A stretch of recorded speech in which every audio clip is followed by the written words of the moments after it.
किसान साथियों राम राम। आशा और उम्मीद करता हूं कि आप सब ठीक ठाक होंगे। साथियों, आज मैं आपके सामने एक ऐसे आंकड़े पेश करने जा रहा हूं जो खाद्यान्न उत्पादन में संपूर्ण भारत की सरकार द्वारा जारी किए गए हैं और उन आंकड़ों के द्वारा जो जारी हुए हैं उनके कारण किसान को कितना भारी और अति भारी नुकसान हुआ है, ये बात आप टोटली इस वीडियो में सुन लेना। दूसरी बात, मैं सदा सच्चाई का साथ देता हूं, किसान की आवाज़ को उठाता हूं और सरकार तक वो बात पहुंचाने की कोशिश करता हूं कि आप आंकड़ों के जाल में फंस करके जो फैसला ले रहे हैं वो सरासर गलत है और निराधार है, जिसके कारण भारत के किसानी को तबाह किए जाने की साजिश रची जा रही है।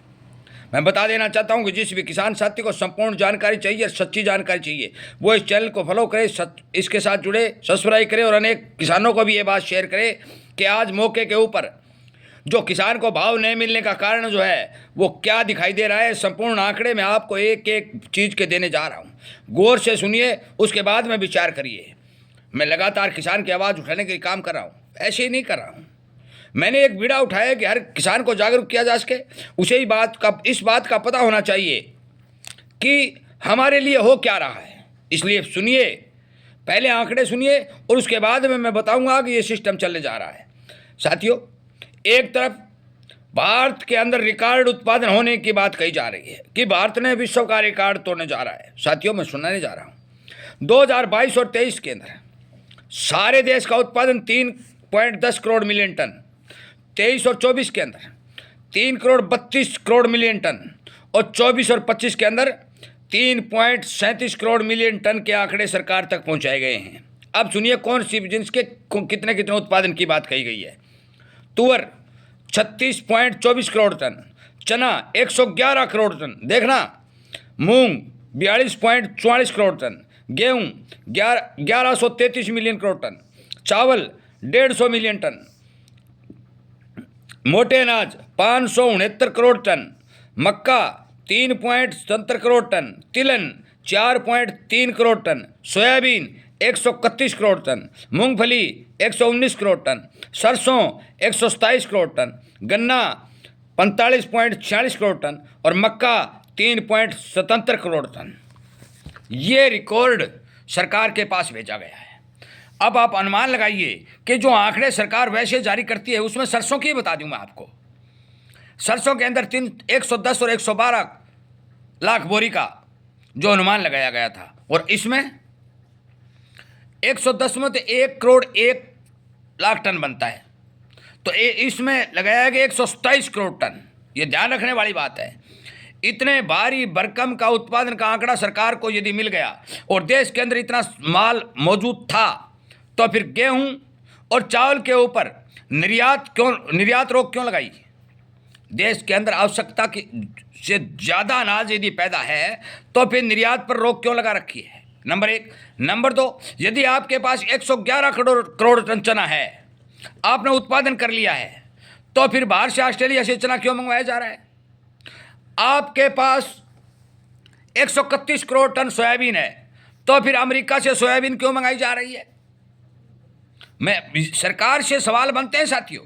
जिस भी एजेंसी ने ये आंकड़े दिए हैं उस एजेंसी में से भी सवाल बनते हैं कि आपके पास मौके के ऊपर 3.57 करोड़ मिलियन टन अनाज की जो राशि आपके पास, सामान जो पैदा देश के अंदर आपने कर रखा है, आपके देश के किसानों के पास है, आपके भंडारों के अंदर वो सामान है, तो फिर आप विदेशों से सामान क्यों मंगवा रहे हैं? इस बात का जवाब किसी के पास नहीं है। निर्यात, मैं बता देना चाहता हूं कि गेहूं के तो बिस्कुट तक भी निर्यात रोक लगा रखी है। तो फिर इतना, जब आपके पास 1133 करोड़ टन माल गेहूं के रूप में मौजूद है, तो फिर आपने निर्यात बैन क्यों कर रखा है? किसी चीज को लेकर उठा लीजिए। मोटे अनाज आपके पास भारी भरकम रूप में मौजूद हैं। मूंग जो आया है, मूंग 42.44 करोड़ टन का जो आंकड़ा दिया है, तो आपको मूंग दाल की कमी कैसे महसूस हुई?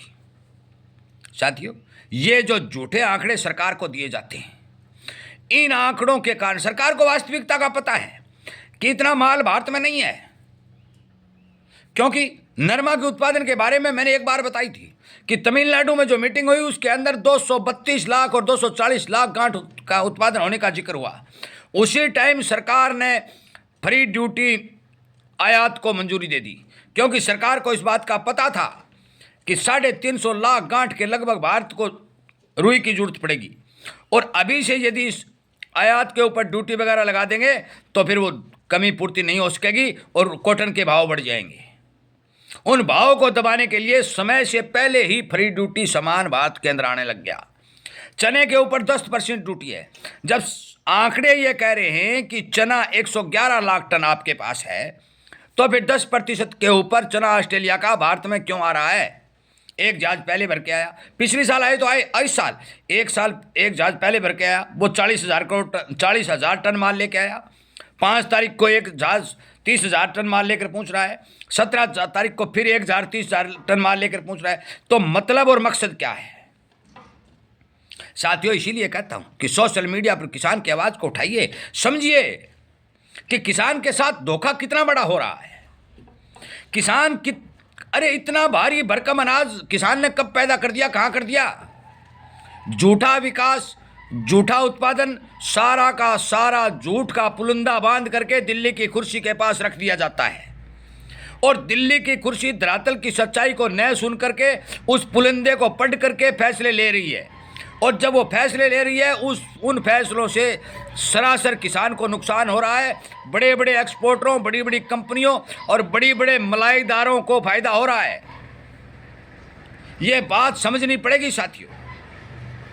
आंकड़े देने वाली एजेंसी, जो भी एजेंसी आंकड़े दे रही है, वो क्लियर आंकड़े सही नहीं है। धरातल की सच्चाई जाननी पड़ेगी और उन सच्चाइयों के तहत आगे बढ़कर काम करना पड़ेगा। मेरा वीडियो बनाने का एक मकसद था कि अब जो 24 और 25 के आंकड़े आप जो बाजार में घूम रहे हैं, जो सरकार ने जारी किए हैं, वो आप तक पहुंचाऊं, आपको बताऊं कि यह पुलिंदा किस एजेंसी ने बांधा है। इसीलिए ये वीडियो बनाया जा रहा है। मैं उम्मीद करूंगा कि आप मेरी बात का समर्थन करेंगे। सरकार को इन झूठे आंकड़ों पर दोबारा से विचार करके देश की वास्तविक स्थिति जो किसान की है उसके ऊपर ध्यान देने के लिए अपनी आवाज़ सोशल मीडिया के ऊपर उठाएंगे, अनेक किसान को शेयर करेंगे, ताकि उन्हें भी इस बारे पता चले कि ऐसी ऐसी एजेंसियां भारत के अंदर हैं जो इतना भारी भरकम अनाज का उत्पादन का पुलिंदा बांध के कुर्सी तक पहुंचाती हैं। यदि आप मेरी बातों से सहमत हैं, आपको ठीक लगती हैं, क्योंकि मैं रोग, बीमारी आदि किसान के बारे में जो भी समस्या है, लगातार उन समस्याओं को हल करने की कोशिश कर रहा हूँ। किसान को हर एक जानकारी लगातार दे रहा हूँ। इसी बारे में विचार करता हूँ कि किसान को जागरूक किया जा सके। इसीलिए ये वीडियो इस जागरूकता रूपी अभियान चैनल के ऊपर चलाए जा रहे हैं। मेरा आपसे विनय निवेदन है कि आप ज़्यादा से ज़्यादा लोगों तक शेयर करें। यदि आप इस आवाज़ का साथ देना चाहते हैं तो फिर इस चैनल के साथ जुड़ करके सब्सक्राइब कर करके सरकार को जगाने का काम करें। जय हिंद।